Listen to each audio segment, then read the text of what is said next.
Humiliation makes a sound. Mine was a wooden chair scraping the parquet a heartbeat before my back hit the floor. The band on St. Clair Avenue was holding the last note of My Girl, and I was lowering myself to sit for the toast when Evan's hand flashed and the chair vanished. A hush poured over the reception hall like cold water. For 1 second I stared up at string lights, and all I could think was that I had paid for every bulb. Before we continue, please subscribe to the channel and tell us where you're listening from. I'm Martin Kay, 62, a home contractor who keeps a ledger for everything, board feet, hours, even coffee receipts. I'd put $38,400 of my retirement into my daughter's wedding because I believed in beginnings. Denise, the groom's mother, gasped into a napkin. Claire started to laugh, then saw my face twist and bit it back. Evan put both hands up like a magician, revealing nothing. Relax, Martin, it's a joke. A paramedic strapped a brace around my shoulder while the oven timer in the kitchen dinged for a pan of rolls nobody touched. Someone killed the band's mic. I stared at the empty chair like it had betrayed me. Metro Health took me in at 11:28 p.m. They asked me to rate my pain. I said 8 because 9 sounded dramatic. An orderly peeled back my suit jacket to check bruising, and I watched a nurse staple a discharge packet with a neat wrist flick that reminded me of my late wife when she paid bills at the kitchen table. The printout said $2,800 due. I signed where they pointed. My hands are steady for finished carpentry. They shook around a ballpoint. Back home at 2:17 a.m., I dropped the ER papers next to the florist's $200 invoice under the refrigerator magnet shaped like a tape measure. A purple bruise was spreading across my shoulder and ribs, the rough outline of Ohio. I texted Claire. "I'm okay." She replied, "Evan didn't mean it." I looked at the message until the little blue bubble felt like a bruise, too. I took off my shoes and lined them heel to heel, a habit from my first apprenticeship. The house was quiet enough to hear the furnace click, then settle.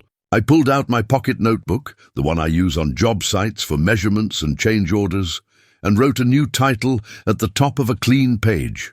June 8th, Reception Hall, Incident. Under it, I wrote the first 4 entries like studs in a wall. 10:58 p.m. fall, 11:28 p.m. hospital, 2800 ER, pain 810. I underlined each twice. Builders don't yell, we measure. At dawn, I watched the light crawl across the dining table I'd sanded smooth last winter. The sturdy ladder-back chairs I'd chosen for their weight and balance looked like loyal dogs waiting for breakfast. I poured coffee black and sat down slowly, testing the pain. On my phone, the venue's tag was already filling with filtered smiles. Denise had posted best night ever. I thought about the band's high note I never got to dance to, and felt the sharp little burn of being made 12 years old in front of people who were supposed to be family. He called it a prank. Pranks don't come with a bill, a brace, and a bruise the shape of home. I folded the discharge sheet to the line where $2,800 glared and slid it into a manila folder. Then I wrote one more line in the notebook, a line that steadied my breath. Don't explode. Document. The week after the fall moved like wet concrete. Slow, heavy, and threatening to harden around me if I stopped pushing. On Monday, June 12th, I woke to the kind of pain that teaches manners. I rolled to my side like an old truck easing off a curb and sat upright 1 inch at a time. The bruise had ripened, deep indigo under the collarbone, green at the edges. I held my breath to pull on a shirt.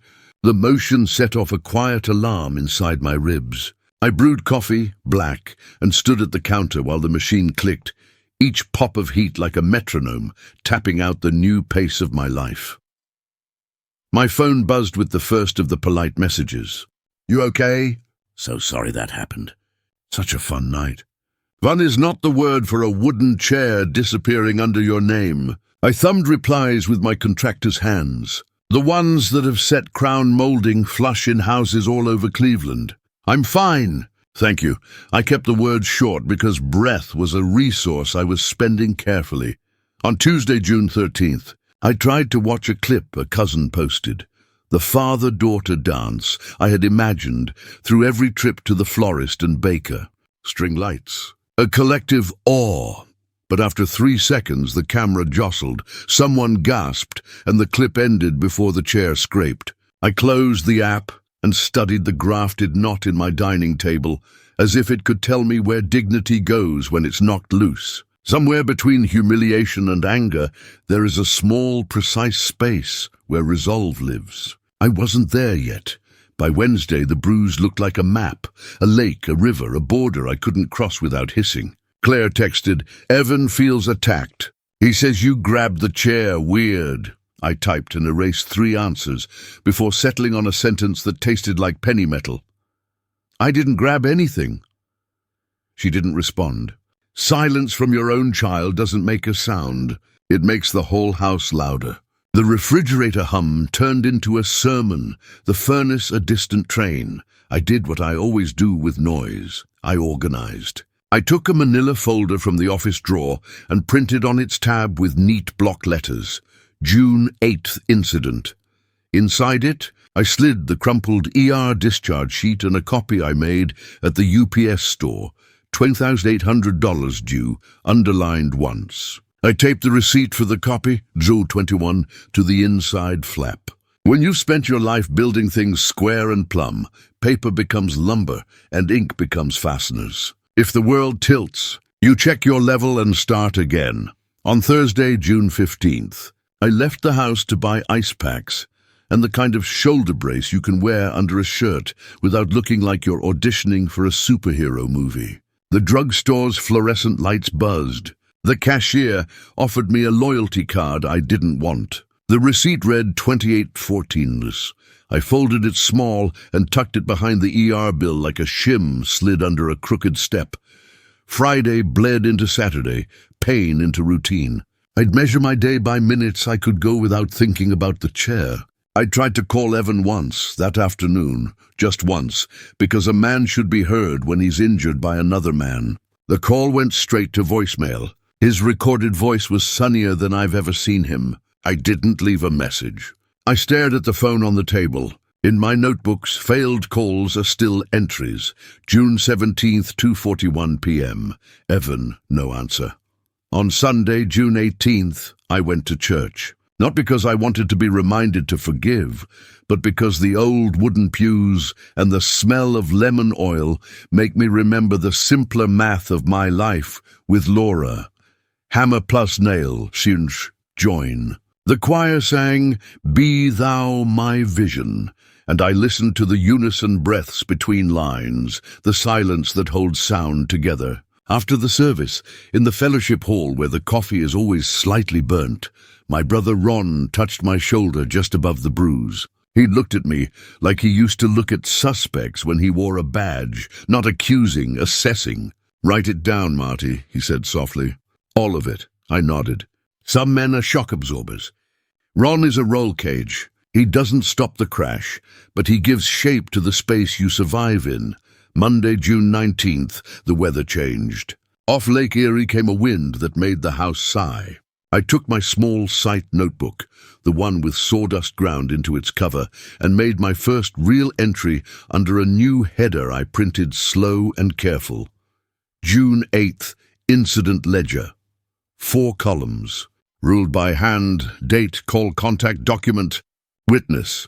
I wrote the ER visit, the cost, the nurse's name from the wristband, S. Morales, because details are the only nails that hold a story upright when someone tries to shake it. I didn't know yet which lines would carry weight, so I built everything to hold. On Tuesday, June 20th, I went to physical therapy. The clinic smelled like disinfectant and wintergreen. The therapist, a woman named Kayla with calm eyes and hands that could find complaint under the skin, guided my arm through motions that taught me new humility.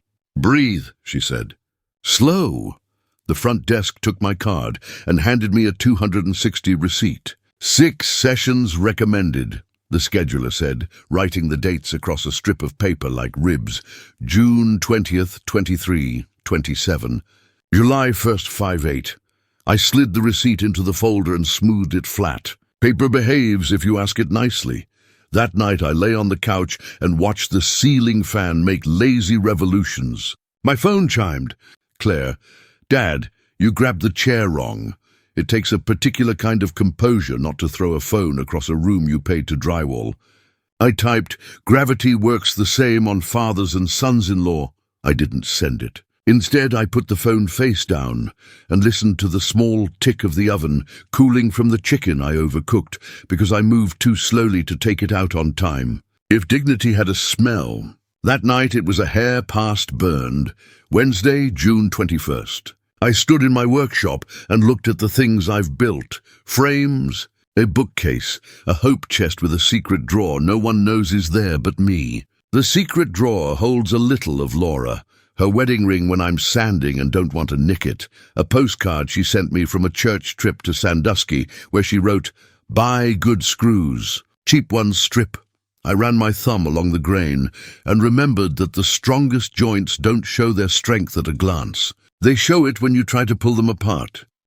By Thursday, June 22nd, anger had cooled to something sharper. Claire sent another message.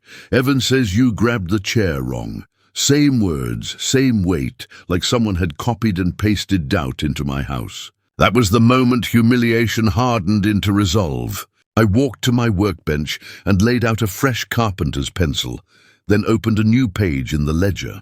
I listed what I knew and what I needed. New fall at 10:58 p.m. EMTs called. Air 2800, pain 8 to 10. Bruise left shoulder ribs. Claire's texts minimizing. Evan, no callback. Needed venue incident log. Any camera views. Bar tabs. Witness notes. Any group chats. The list steadied my heart, like bracing a bowing wall with temporary studs. You don't fix collapse by weeping at it. You brace it, then you rebuild.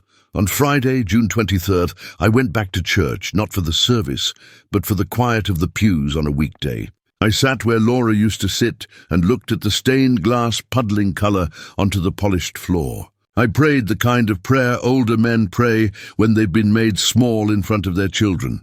Not for revenge, but for a spine. When I stood to leave, Ron was in the doorway. He didn't ask questions. He put a hand on my back, careful of the bruise, and said what he'd said before, the way you drive a nail home with one more strike.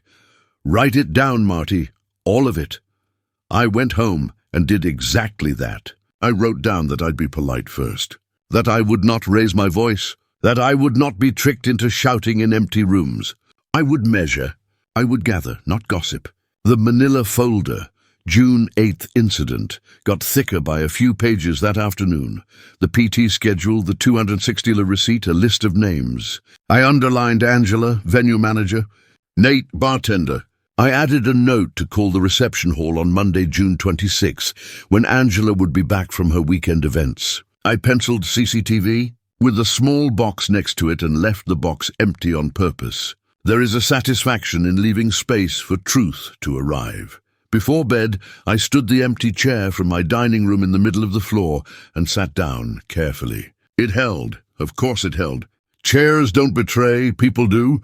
I put the chair back, turned off the kitchen light, and let the house go dark around the ledger I'd left open on the table. Saturday would come, and Monday after it. The world would keep its calendar no matter how I felt. I would keep mine too. And on Monday, I would call Angela at the venue. I would ask calm questions about cameras and incident logs.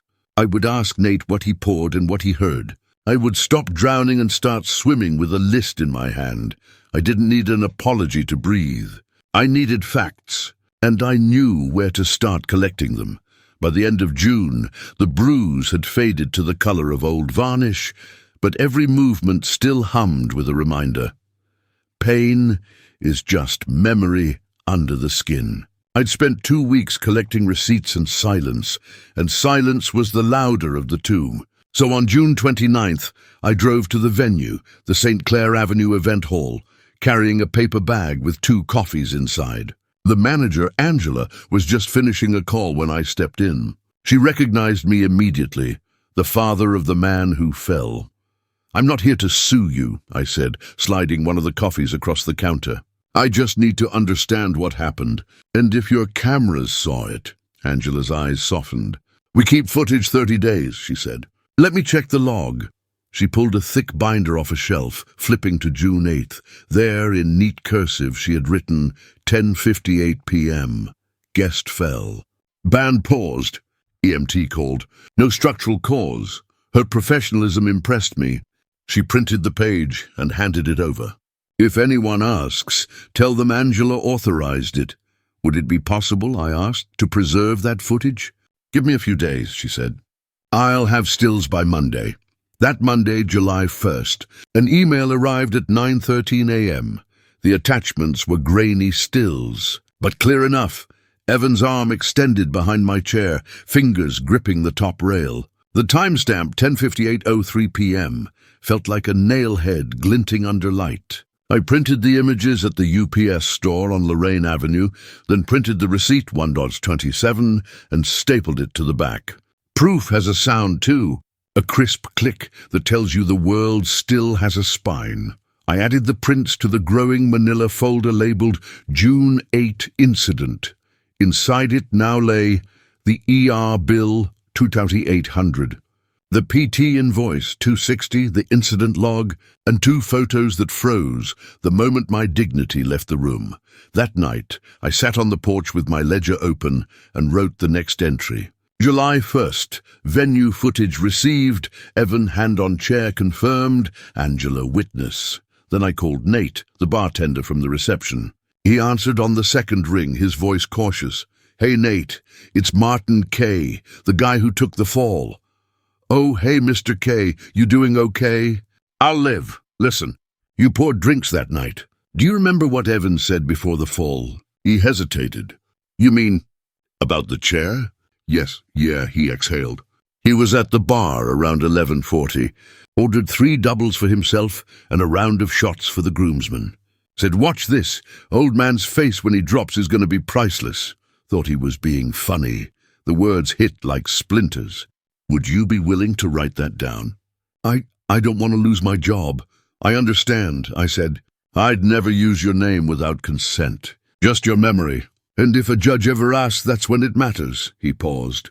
All right, but keep it quiet for now. I will.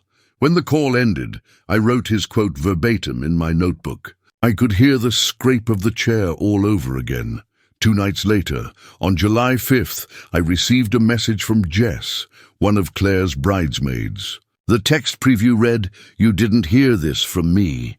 She sent a screenshot of the bridal party's group chat from the day before the wedding. A groomsman had written, "Pull the chair, 50 says he eats it." Evan replied with a laughing emoji and, "Make it 100. I stared at the screen so long the brightness dimmed automatically. Then I took a screenshot, printed it, circled the timestamp, June 7th, 6:22 p.m., and added it to the yellow folder I'd started for digital evidence. It wasn't a joke. It was a bet. I flipped through my ledger, ER bill, bar quote, chat screenshot. Each entry connected to money, time, or witness. Builders call it load-bearing alignment. You can tell where the story will stand when pressure comes. That evening, I made one more call to Samir, my next-door neighbor and a lawyer by trade. Samir, can I borrow your porch tomorrow? For what? For a conversation I need to have without losing my temper, he chuckled. That's what porches are for, my friend. Come over after dinner. The next day, July 6th, I sat under his porch light with my ledger open. I told him everything. He listened quietly, his glasses catching the lamplight, the same way he probably listens to clients in his downtown office. When I finished, he leaned back. You've got a good start, he said. But don't confront anyone yet. Keep collecting. If this ever goes to court, you'll need an unbroken chain. No yelling, no threats. Just paper. I nodded, writing his words into the notebook. Chain of custody. Paper, not anger. He added, if you want to recover damages, you'll need to show the injury, the cost, and intent. You already have all 3. Just keep them clean. And Martin, he looked over the top of his glasses.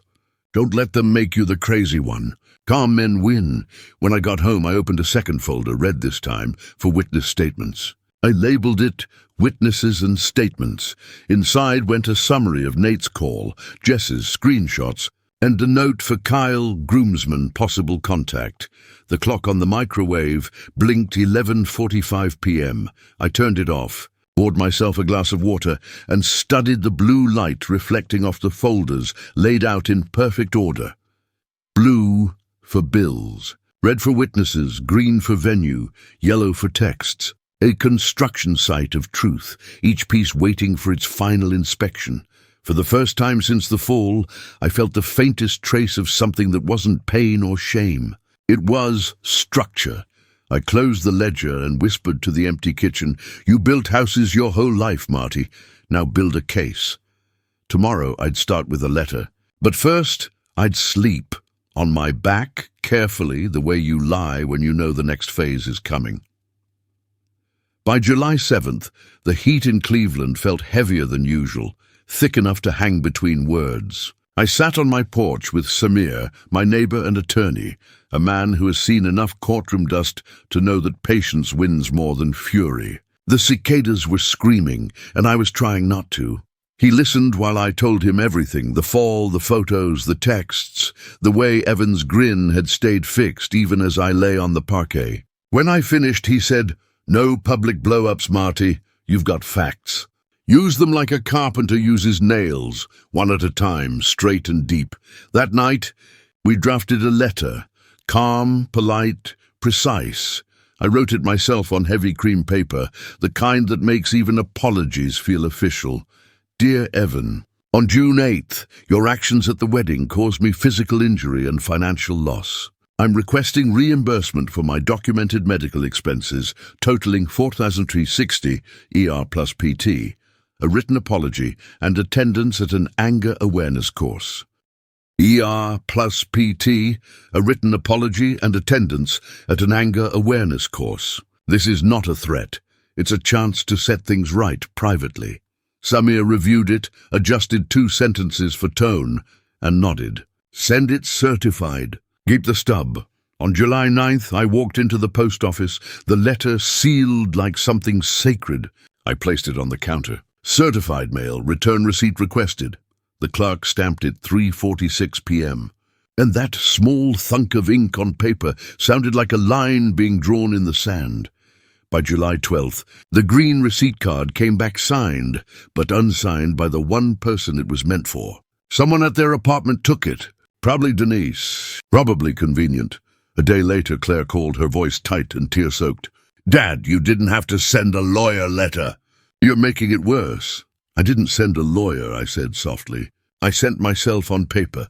Evan says you're trying to embarrass him." "Embarrassment comes free with guilt," I replied. "He doesn't owe me shame, Claire. Just accountability." That night, Denise left me a voicemail. You could almost hear the whine in her throat. "Martin, this is ridiculous. Boys will be boys. Don't ruin your relationship over a stupid joke." When she hung up, I replayed the part that said boys. Evan was 33, not 15. Grown men don't get that alibi. On August 3, I did something symbolic. I changed every lock in my house. Not out of fear, out of closure. The spare key Evan once held as family was no longer his to touch. Ron stood beside me as I rekeyed each cylinder. "Chain of custody," he joked. The same words he used for evidence bags when he wore the badge. I labeled the old locks in a plastic bag. Old set, replaced AUG 3, 2025. Evidence of a different kind. That weekend, I met Nate, the bartender, outside the bar where he worked. I handed him a blank notepad. "Write what you told me. In your own words." He took a deep breath and scribbled for 2 minutes. When he finished, I asked if I could take a photo of him holding the paper with that day's date. "No video, just proof you said it," he agreed. I took one picture, his hand on the page, the date AUG 10 written in pen. Angela, the venue manager, emailed next. She'd printed out a copy of their conduct policy. "No hazardous pranks or activities endangering guests." I added it to the green folder, venue. Now I had 4 colors, lined like soldiers. Blue for bills, red for witnesses, green for venue, yellow for texts and screenshots. Each was growing thicker. Still, anger has its whispers. Late at night, I'd hear my own mind tempting me. "Send those screenshots to everyone. Shame him. But that's not what justice looks like. Justice has posture. Revenge without ethics is rot. So instead, I started a new envelope, a plain white one. Across the top, I wrote Legal Fund in my slow contractor block letters. Every unnecessary expense went in cash behind the paint cans in the garage. $20 here, $10 there. If this turned into court, I wouldn't be unprepared. On Aug 22, I visited a notary public downtown and learned how to properly notarize a witness statement. It cost $10. The notary, a woman with half-moon glasses, looked at me over the counter and said, "Keep your documents clean, sir. Judges respect neat paper." "I'm a builder," I said.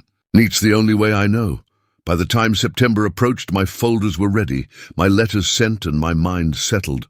I wasn't hunting vengeance. I was constructing truth.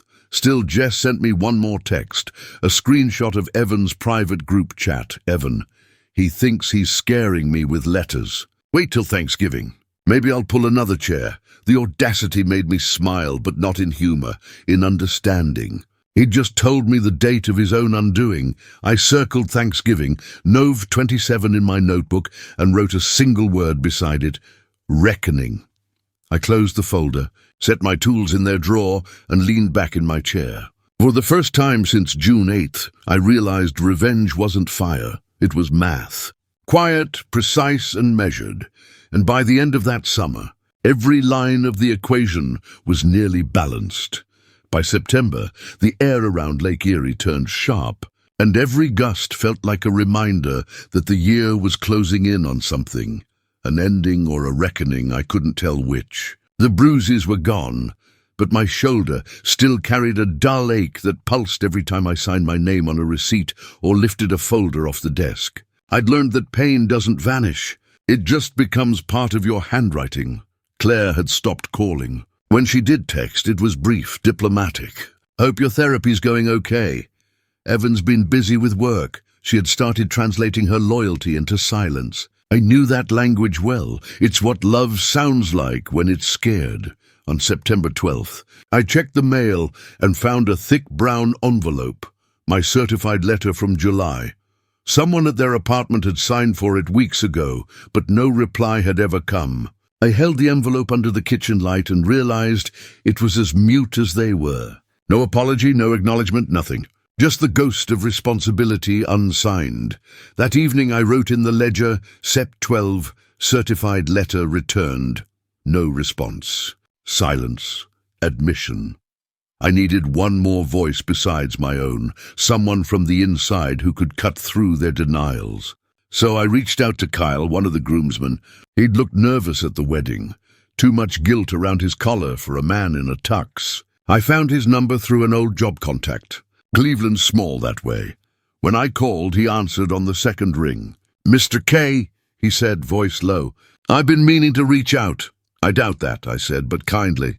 "You were there that night." "Yeah, and I told him not to do it. He told me they'd made a bet, a real one."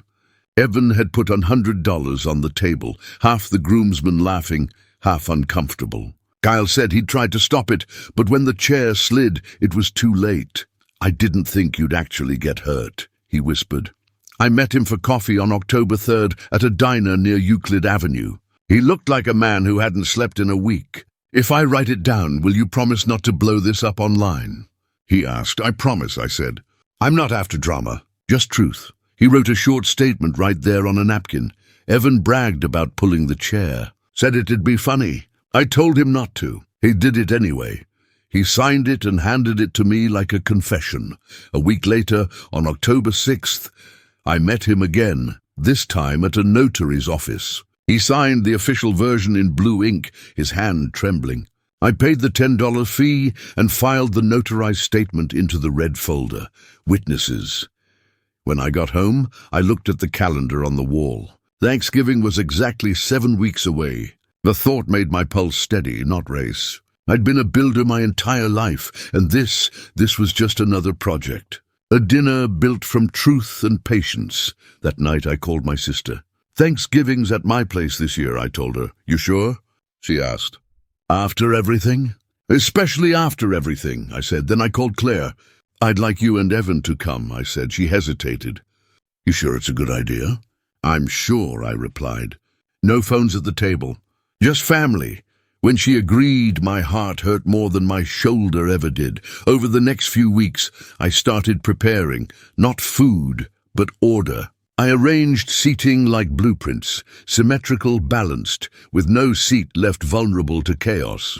I rehearsed my words at night alone, in the quiet workshop where Laura's photo still hung over the workbench. This isn't revenge, I'd say into the air. It's accounting. By October 28th, I bought a small digital audio recorder from a store on Detroit Avenue.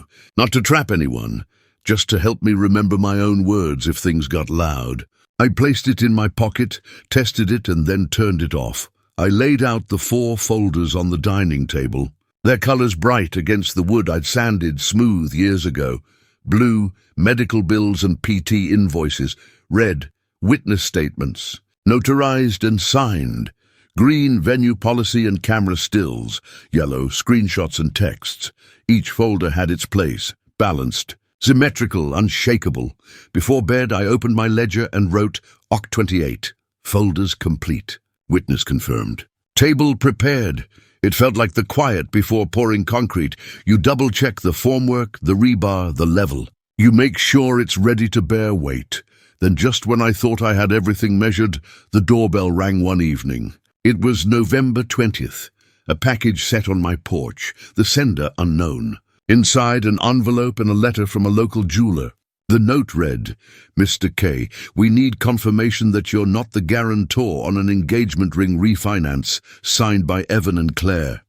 I froze. Attached was a copy of the form, Evan's messy scrawl beside my daughter's printed name, and under guarantor, mine, forged. Behind it, a voicemail on my phone. Hey, Mr. K, this is Phil from Dawson's Jewelers. I just wanted to double-check that signature. Evan said your family, but I wanted to be sure. Family. That word had become a costume they wore when money was on the line. I hung up, stood there in the fading light, and looked at the note again. He was planning something, maybe another prank, maybe another humiliation. But this time I was ready. I called Ron, told him everything, and he said the one sentence that always steadied me, then make Thanksgiving count. That night, I circled the date, Nov 27, in red ink and drew a box around it. Next to it, I wrote the words that carried me into the showdown. No shouting, no violence, just evidence. The table was set long before the turkey ever was. The wind off Lake Erie had teeth that week before Thanksgiving. I'd already stacked firewood by the porch, set out the good dishes, and written every guest's name on a place card with my carpenter's pencil. Order was my comfort. But order cracked on November 20th, the day the jeweler called. Mr. K, this is Phil from Dawson's. Just confirming you're not the guarantor on an engagement ring refinance? I remember the exact hum of my refrigerator when he said it. Excuse me? He hesitated. The paperwork lists your name, address, partial SSN. Evan brought it in last week. Said you co-signed. I felt the kind of stillness that happens before a roof beam gives way. Email me a copy, Phil. He did. Evan's scrawl was there, wild and proud, next to my daughter's printed name, and under guarantor, my forged signature. I stared at it until the edges blurred. The man had already broken my back at a wedding. Now he was reaching for my credit. That evening the sky turned copper before rain. I printed the document, slipped it into the yellow folder with the screenshots, and wrote a note to myself. Forgery. Intent plus greed. A few minutes later, my phone buzzed. Jess, the bridesmaid. She'd sent another screenshot, Evan texting his groomsman, Thanksgiving round 2. Watch the old man preach, round 2. The phrase made my jaw tighten. I walked onto the porch, wind needling through my jacket, and decided 2 things. I would not shout. The truth would happen on my terms. I called the jeweler back. Phil, please add a note in your system. Customer denied guarantor status. Called for verification. Date it and keep it, he agreed. Another nail in the frame. Then I phoned Kyle, the groomsman who'd signed the statement. Need a favor, I said. Anything, Mr. K. Come by before dinner on Thanksgiving. Ron will be here. I just want you to repeat what you saw that night, once, so there's no confusion. He hesitated only a second. "I'll be there." After that, I called Ron. "Bring your old deputy notebook," I told him. "The one with timestamps?" He laughed softly. "Chain of custody for gravy?"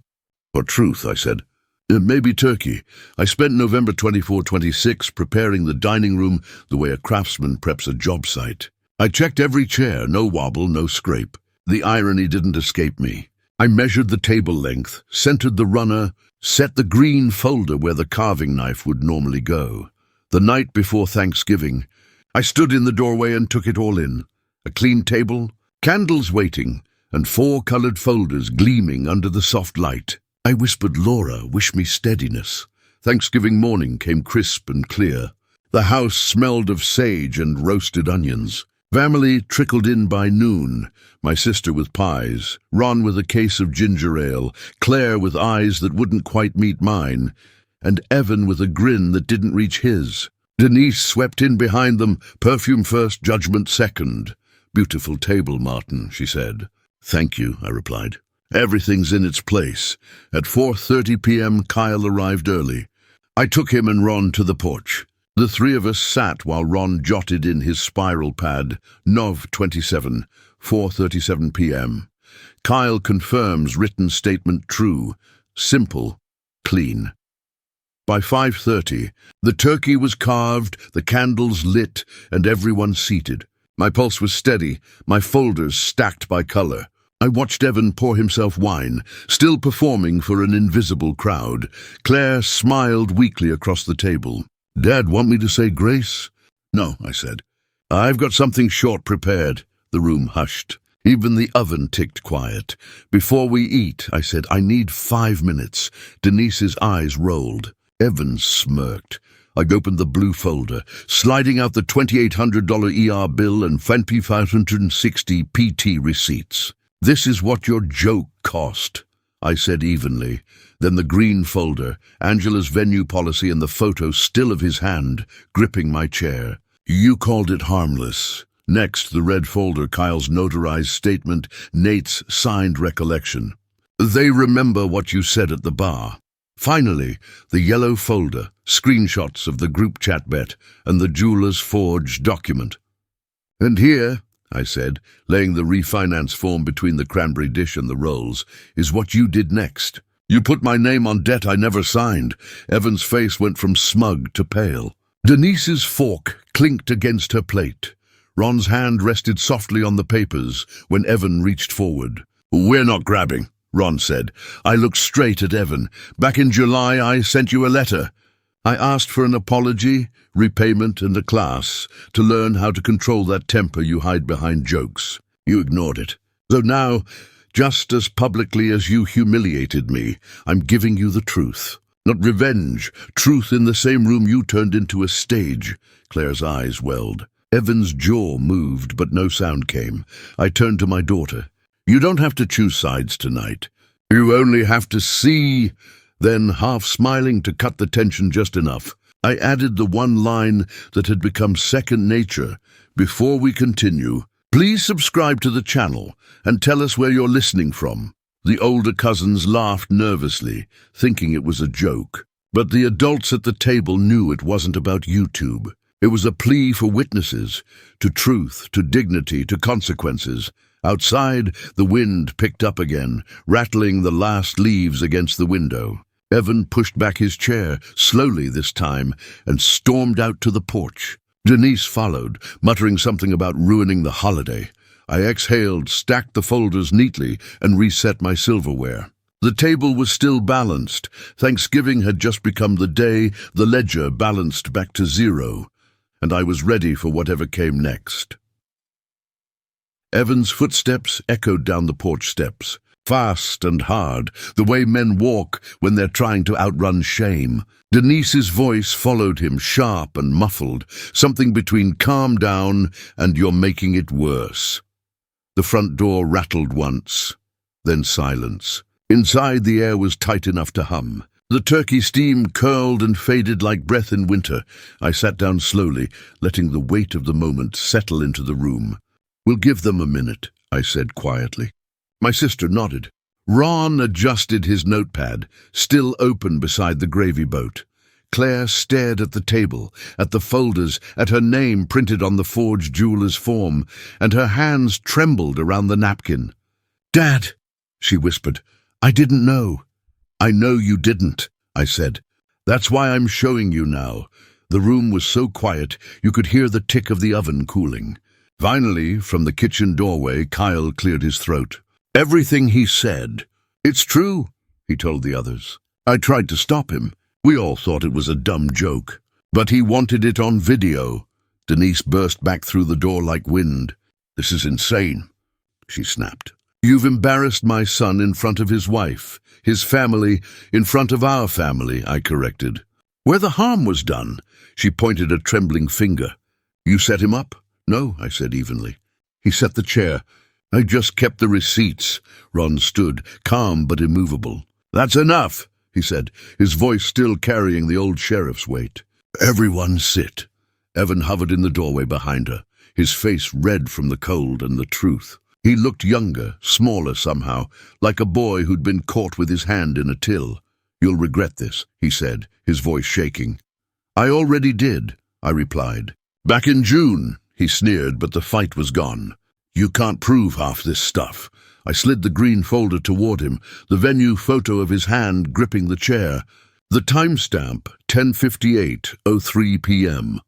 "That's your hand, Evan." He looked at it and for the first time said nothing. Claire stood up. "You forged my dad's signature," she said, voice breaking. "On a loan." Evan looked at her, then at the table, as if the truth might find an exit through the wood grain. "It was just paperwork." "No," I said. "It was identity theft." He looked at me then, finally looked at me, and I saw what I'd been waiting for. Not fear, not guilt, but recognition. The realization that his little empire of charm had collapsed under its own smirk. "Get out," Claire whispered. Denise gasped. "You don't mean that." I said, "Get out." The room erupted, voices, chairs scraping, tears. Evan slammed the door behind him so hard that the wreath fell off its hook. Then there was silence again, thick, heavy, holy.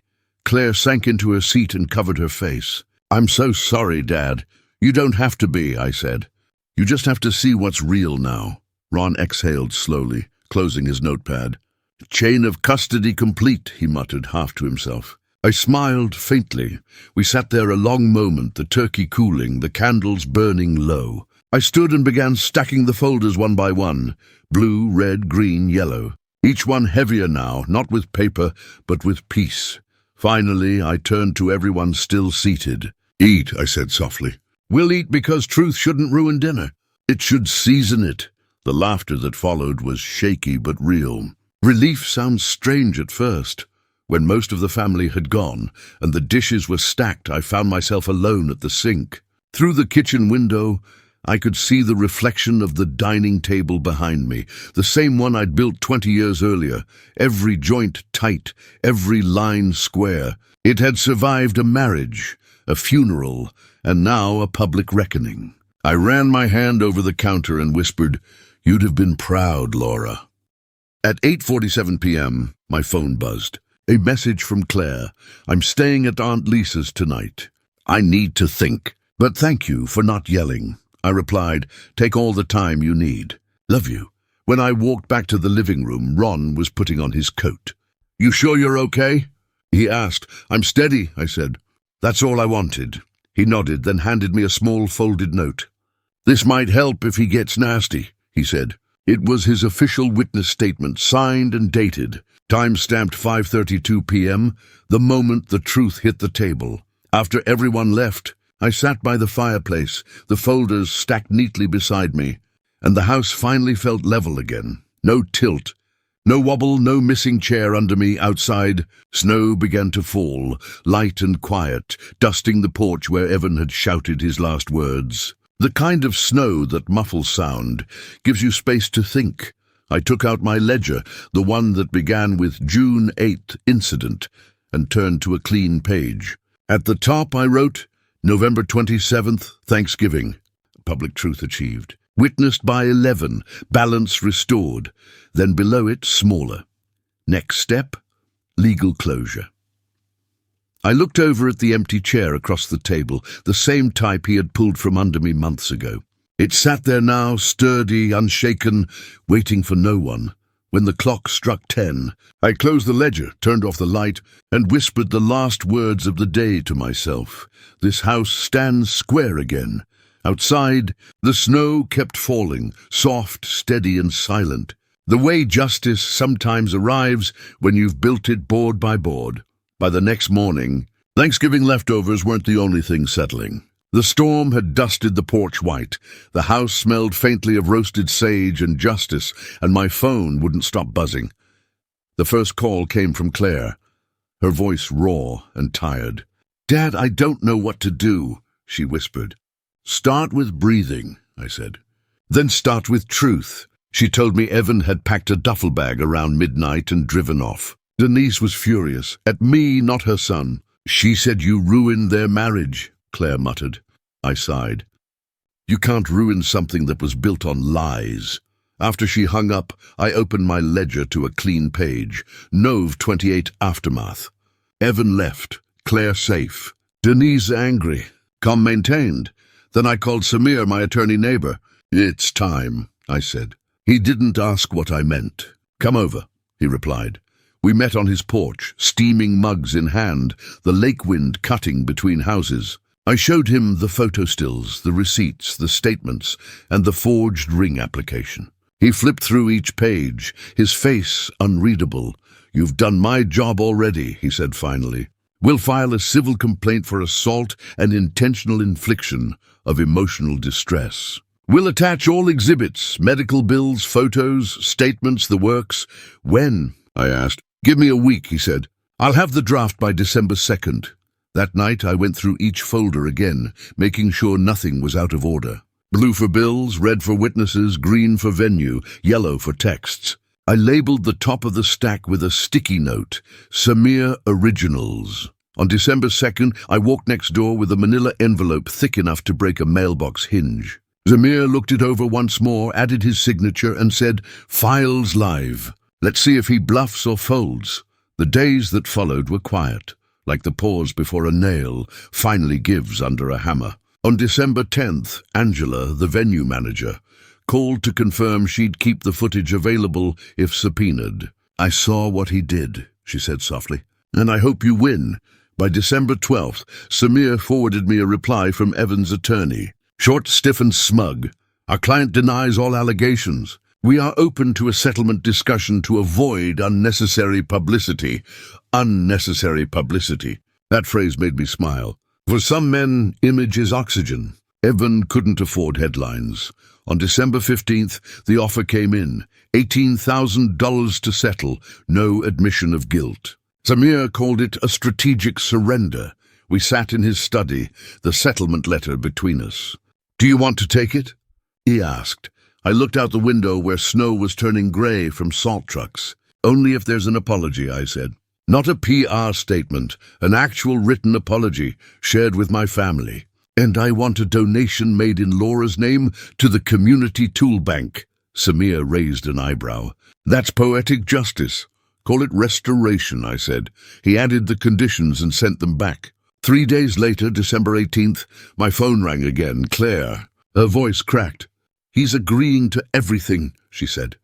"He's furious about the donation, but his lawyer says it's cheaper than a trial." "I don't care about cheaper," I told her. "I care about character." That night I pulled out the ledger and wrote, Dec 18, settlement pending. Payment plus, apology plus, donation. Claire aware. Balance nearing close. On December 22nd, Samir came by with the papers. Evan's shaky signature sprawled across the bottom. The agreement was official, $18,000 by January 5th, a written apology posted for 30 days, and a no-contact clause outside family mediation. As he handed me the signed copy, Samir smiled faintly. "Justice has its own math, doesn't it?" I nodded. "Every invoice paid, every bruise accounted for." That evening, I placed the signed agreement into the blue folder with the ER and PT bills. For the first time in 6 months, the folder finally felt complete. Before bed, I opened the window. The cold rushed in, clean and clear. Somewhere out there, Evan was probably drinking, muttering about betrayal. I didn't wish him pain, I wished him reflection. That's rarer and harder to come by. The next morning, December 23rd, Claire called again. I told him I need space, she said. He said you turned me against him. I didn't turn you, I said. I just took away his stage. Dad, she whispered, thank you. I looked at the ledger before closing it for the night and added one final line under the day's entry. Outcome secured. Dignity intact. Truth settled like dust after a storm. The year was nearly over, and for the first time since June 8th, my hands stopped shaking when I picked up a pen. Tomorrow, I'd start a new page. Not to record pain, but peace. The first business day of the new year, January 5th, dawned grey and wind-bitten, the kind of Cleveland morning where the sky hangs low enough to touch. I brewed my coffee and sat at the same table where the fall had started it all. The same grain of wood that had carried folders, bills and truth. When the bank app pinged, it wasn't the caffeine that woke me. It was the number. $18,000 received. Settlement complete. I stared at it for a long time, not out of greed or triumph, but because of what it represented, validation. It wasn't about money. It was proof that accountability had a price, and I'd collected it in full. Minutes later, my phone buzzed again. A notification from social media. Evan's apology had gone live. Plain white background. Black text. No emojis. No excuses. To Martin K. and his family, I offer my sincere apologies for my behavior and the harm caused. My actions at the wedding were reckless, and I take full responsibility for the consequences that followed. I hope time and humility will allow me to repair what I've broken. It wasn't elegant, but it was honest enough to sting him. I took a screenshot with the timestamp, Jan 5:3:42 p.m., and printed it, sliding it into the yellow folder under public admissions. Then I wrote a single note beneath it in the ledger, justice delivered, documented, dated decent. That night I walked to the waterfront. The lake was half frozen, thin sheets of ice drifting like broken glass under the pale sky. My breath came out in clouds. For the first time since June, the cold didn't hurt. It felt clean. Over the next few weeks, balance returned in quiet increments. Claire started therapy on January 15th, not because anyone told her to, but because she wanted to understand how love could blind her so completely. I paid the first session fee myself, quietly, noting it in my ledger as Repair Fund, $120. It was the best line item I'd ever written. Samir called one afternoon to confirm that the case file was officially closed. You kept it airtight, Martin. Not many people can stay that composed when they've been humiliated. Builders measure twice, I said. Even when it's people, not walls, he chuckled. And you made him donate in your wife's name. That's poetic. Poetic, yes, but also personal. On January 20th, I visited the Community Tool Bank, the small non-profit that loans hammers, saws and drills to low-income builders. A new brass plaque gleamed by the entrance, in memory of Laura Kay. She taught us to build and to be kind. The words almost undid me. I touched the cool metal, whispered, "You'd have liked this," and felt something unclench inside. That night, I emailed Claire a photo of the plaque. A few hours later, her reply arrived, just a red heart emoji, simple, sincere, enough. By late January, I'd packed away the folders for good. The blue one, once swollen with bills, now sat light and thin, the debts paid, the receipts sealed. The red folder of witness statements went to Ron's safe, where he logged it like old evidence. The green and yellow ones I kept just in case, but justice, I realized, isn't about storage. It's about steadiness. I stopped checking Evan's apology online after a week. It wasn't for me anymore. It was for everyone who had once laughed when the chair scraped out from under me. For every father who's ever been told to lighten up when he's been made the punchline. For anyone who's learned that forgiveness and foolishness are not the same thing. One evening I took a slow walk along the lake path, scarf tucked tight, the snow crunching underfoot. The city lights shimmered across the water like memory. I whispered to the wind, "You can't build revenge. You can only build boundaries." When I got home, I poured a small glass of whiskey, just one. I toasted the ledger before closing it and said, "You didn't lose me, Evan. You gave me away."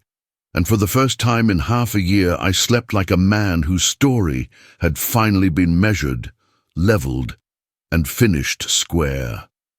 It was February 24th, a Thursday, when Claire asked to meet. "Just us," she said over text. "No lawyers, no folders, no witnesses." We met at a small diner on the corner of St. Clair and East 72nd, the same street where her wedding reception once glowed under string lights. I arrived early, the way I always do. The waitress poured me coffee before I even asked. 2 sugars, no cream. Habit and healing both taste better simple. When Claire walked in, she looked tired in a way that makeup couldn't fix. The kind of tired that comes from holding your breath too long around the wrong person. She sat across from me and folded her napkin 3 times before she spoke. "I filed for dissolution," she said quietly. "No contest, no fight." He agreed. I nodded, not smiling, not gloating. "That's good." She stared at her cup. I thought I was saving him. All that time, I thought love meant patience, but patience without respect is just slow drowning. "You learned that faster than I did," I said. "It took me 40 years and one bad wedding to get there." We sat in silence for a bit, the way people do when they're learning how to talk again.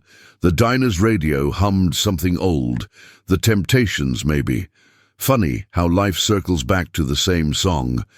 She reached into her purse and pulled out a folded printout of Evan's apology, the one still sitting online. "I made him write it twice," she admitted. "The first one said, 'Sorry if anyone was offended.' I told him to delete it." I couldn't help but smile. "Your mother would have liked that version of you." Claire's eyes softened. "I miss her," she said. "Me too," I replied, "every day." We talked about practical things after that, closing accounts, returning the engagement ring, forwarding mail. Then, almost as if she'd rehearsed it, she took out a small notebook. Inside were lists, neat columns, just like mine. "What's this?" I asked. "Boundaries," she said, sliding it across the table. At the top, written in blue ink, "No secrets, no jokes that hurt, no shared finances without trust. Prenup like a seatbelt, not a threat." I chuckled softly. "Looks like you inherited my ledger," she smiled through tears. "Guess I did." I took a sip of coffee, felt it burn just enough to remind me I was alive. "You're not broken, Claire, you're just rebuilt." "I feel hollow sometimes," she admitted. "Like the life I pictured doesn't fit anymore." "Good," I said gently. "That means you're growing. Houses settle after construction. So do people." The waitress came by with pie, 2 slices of apple, still warm. I paid before Claire could reach for her card. "Call it back pay for dance lessons I never got to use," I joked. She laughed, and the sound was small but real. We shared the pie, neither of us saying much. Healing doesn't need dialogue, it just needs presence. When the check came, I wrote one last note on a napkin and slid it across to her. "Love isn't supposed to test how much pain you can carry. It's supposed to make you lighter." She read it, folded it once and tucked it into her notebook between the lists. Outside, the air was clear, cold and forgiving. We walked to our cars and she turned to hug me. It was the first time since the wedding that she'd reached for me first. "Thank you for not hating him," she said into my shoulder. "I don't hate him," I said. "I just don't build where the ground's unstable." She laughed softly, wiped her eyes, and got into her car. As her taillights disappeared down St.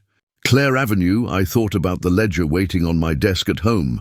I'd written so many lines about injury, invoices, and justice, but none about peace. That night, I opened it for what I knew would be the last time. At the top of the final page, I wrote, Feb. 24. Coffee with my daughter. No evidence needed. Then, underneath, smaller. Some debts pay themselves when you forgive without forgetting. The next morning, a letter arrived in my mailbox. The final dissolution papers. No more signatures needed, just closure. I didn't frame them. I filed them away with the same precision I gave everything else in this story, and for the first time in 8 months, I left a page blank, because the next chapter wasn't meant to be written. It was meant to be lived. April arrived like forgiveness. Quiet, unexpected, and slightly awkward at first. The snow had melted, leaving behind damp earth and the smell of sawdust from my workshop. I hadn't touched the folders in weeks. They sat on the shelf beside Laura's photo, gathering a little dust like old trophies I no longer needed to polish. That's when my phone buzzed. A message from Nate, the bartender. "You'll want to see this." Attached was a short video clip. Evan, same smirk, same restless hands, same craving for an audience. He was at a bar downtown, younger crowd this time, trying to pull the same trick, sliding a chair as an older man bent to sit. Only this time, the staff moved faster than gravity.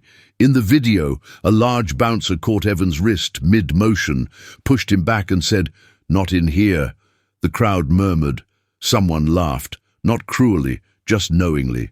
The clip ended, with Evan being escorted out, red-faced, yelling something the mic didn't catch. I stared at the frozen image of him outside in the rain, arms flailing like a man fighting ghosts. No bruise this time, just humiliation finding its way home. Nate texted again. "He's banned."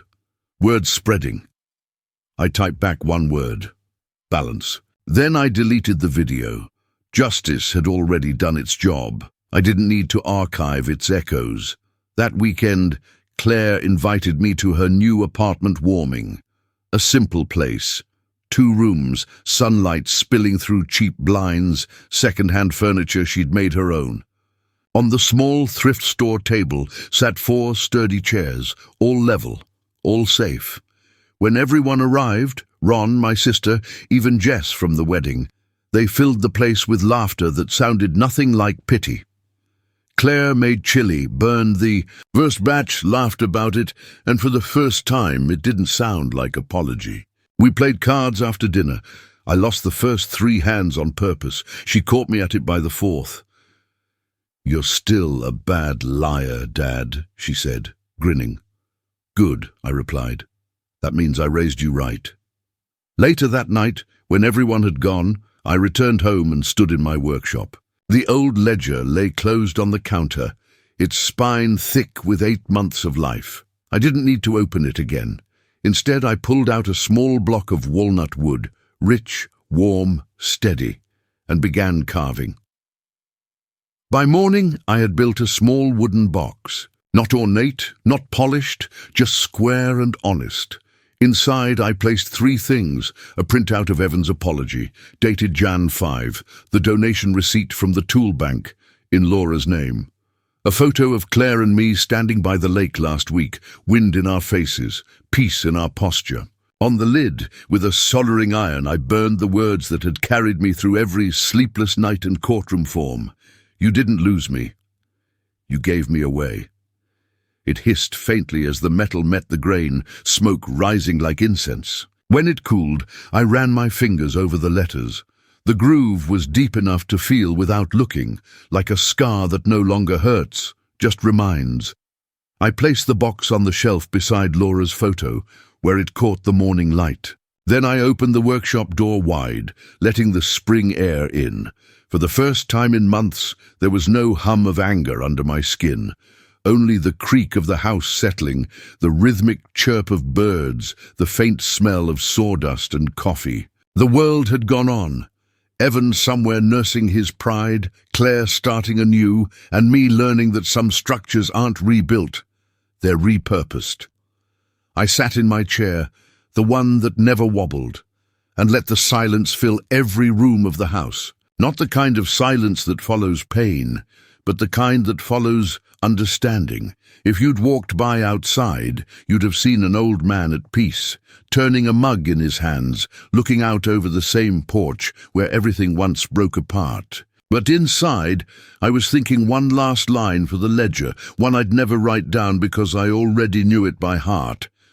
Revenge isn't about getting even. It's about getting whole.